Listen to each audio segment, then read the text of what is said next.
Gusto mong kumain ng tinapa pero wala dyan sa lugar nyo? Naku, walang problema guys at ituturo ko sa inyo at kayang-kaya nyong gawin dyan sa bahay nyo. Keep on watching! Ang lahat po ng ingredients ilalagay ko na po dito sa screen. Screenshot nyo na. So, una natin gagawin guys, siyempre linisan natin yung ating galunggong. Ayan, nilinis ko na po yan guys. Tapos po, ayan, bali kalahating kilo lang tong ating galunggong. Ngayon naman, kailangan natin ng tubig. Tapos, 2 kutsarang asin. Pwede rin po yung rock salt. Mas maganda pag rock salt. Ayan. Tunawin natin yung asin. Pag natunaw na po ito, ilalagay na natin yung mga isda. Ibababad natin ito na mga ilang oras. Siguro mga 1 oras okay na para maging fresh yung ating isda. Ayan. Ibabad natin siya. Para lumasa na rin po yung ating isda.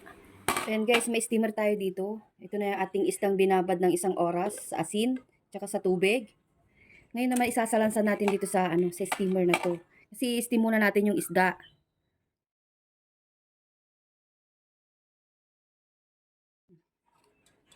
Pagkasyahin natin.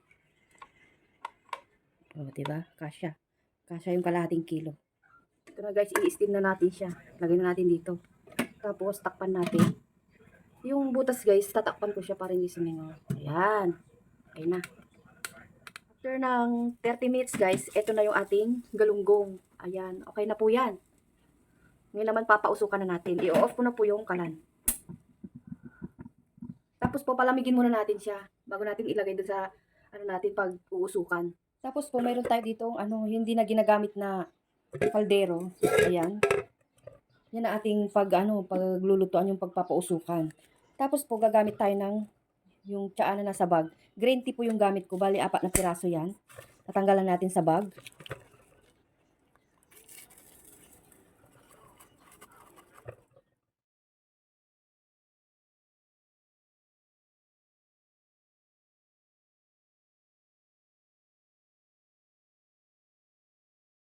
Ngayon naman lalagyan natin siya ng brown sugar. Ayan.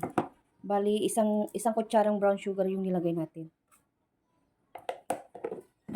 Para mabango pagka umusok na siya. Haluin natin. Ayan. Yung kalderong na hindi ginagamit guys yung gamitin nyo. Ayan, okay na siya. Yung ginawang pagpapausukan natin ng isda. Bali kumuha ko ng barbecue stick tapos nilagay ko siya dito. Kung meron kayong ganito.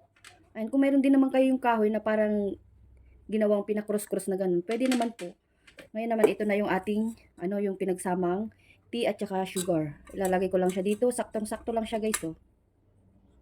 Ayan, kunin na natin yung ating in-steam na galunggong. So ayan guys, isalansan na natin.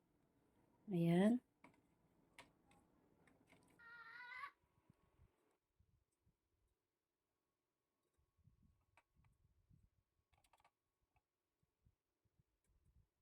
Kung meron akong alato oil dito, lalagyan na natin. Para ma-achieve natin yung kulay niya. Ayan. Yan, ganyan.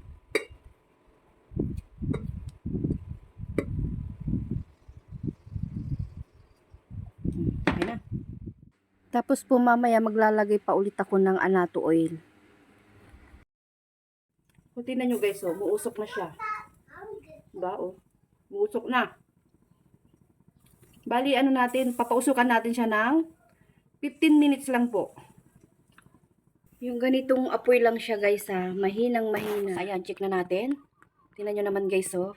Na perfect natin yung paggawa ng tinapa. Dapat po talaga, 15 minutes mo siyang ipapausukan. Tingnan nyo, oh, perfect siya guys. Ang ganda ng pagkakaano niya. Kuha natin yung tinapa. Ayan. Siya guys, oh. Ang ganda ng pagkakagawa natin ng ating tinapa. Ayan, marami pong salamat sa inyong panunod. Pa-share naman po itong video na to. Hanggang sa muli guys. Bye!